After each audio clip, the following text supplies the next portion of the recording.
Thought of the Day, Opinion, edited 3/27/26 by VEM. Individuation.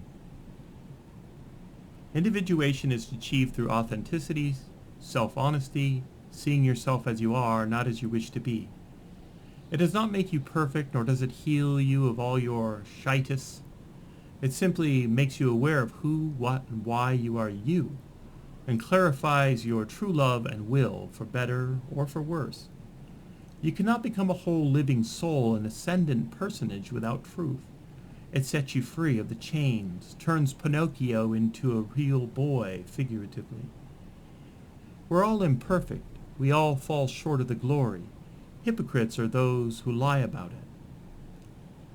It must be stated that individuation is not about self-criticism, but is best entered into neutrally, looking at yourself as if from the outside, but without judgment, just raw, honest assessment.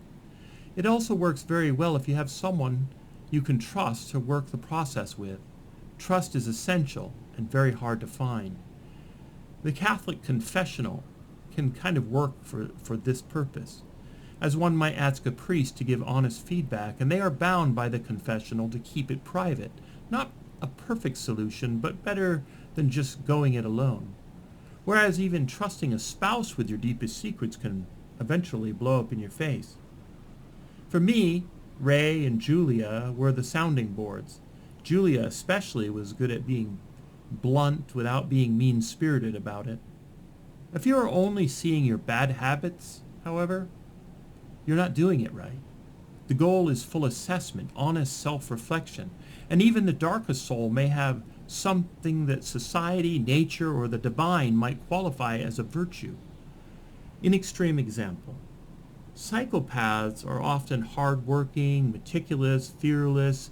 Some actually love someone as much as such as possible. Often they are quite polite. Most psychopaths never actually kill or even do any harm. They have the nature, but it's been counterbalanced by nurture, or monumental self-control, or channeled into something constructive rather than destructive. Lastly, the hardest part, the real mile marker of individuation, is realizing that things you should hate about yourself and want to get rid of are often things you actually love and want to keep. What if you look in the mirror of veracity and find more devil than angel looking back at you? Could you see it? Own it? No excuse, no self-lies, no justifications? What if you find that your truest love and will is not what most people would call good or define as righteous? Can you face that? Most of us are something between the extremes of the all and the nothing, the good and the abyss. For me, I cherish my depression and my introversion. I would never want to be totally rid of them, would never want to be an extrovert or a happy joy person. My creativity and my drive towards spirituality are rooted in the despair and the loneness, not loneliness, loneness. I do hate the anxiety arising from traumas because it most limits me, but it also keeps me from self-exit. I know it's shocking to say such things, but this is individuation. It's not about bragging or putting myself down. It simply is as it is. I highly recommend researching the Johari window. Johari, Johari.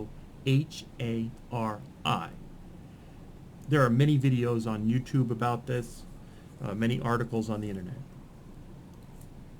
Mark 10:18, Luke 18:19, and Matthew 19:17.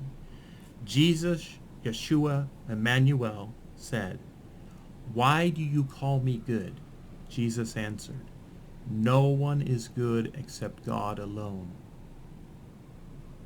Something to remember. Final note. Religious and deeply spiritual people are often the smuggest, most gentle MFers in the world. Really, anyone who is deeply convinced of their own rightness and superiority to everyone else, looking down their nose and treating anyone who has a different view as inferior, pathetic, or unevolved, hard to deal with. I really don't want to be one of those types, and I apologize if I come across that way. just seeking fellow travelers, and absolutely do not believe my way is the only path to go by.